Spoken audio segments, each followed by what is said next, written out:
Welcome to the Slop Temple. We pray this video helps. You start by confirming essentials.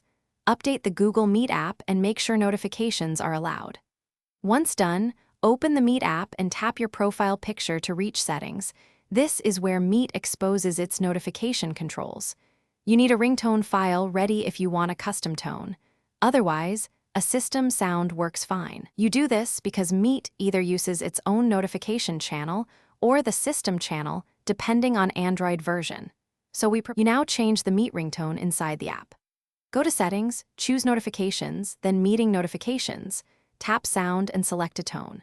If you want a custom file, pick Add or Browse and choose the audio stored on your device. If the sound option is grayed out, make sure Android's App Notification channel is enabled. Open Android Settings app's Google Meet notifications and find the call or meeting channel, then set the sound there. This resolves most access differences. You finish by testing the new ringtone, start a short meeting or have a colleague call you.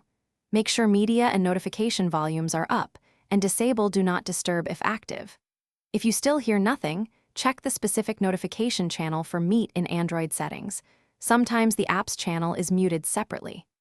As a last resort, clear Google Meet's cache or reinstall the app. This resets channels and often fixes stubborn sound issues. Thanks for watching. Consider subscribing if we helped you.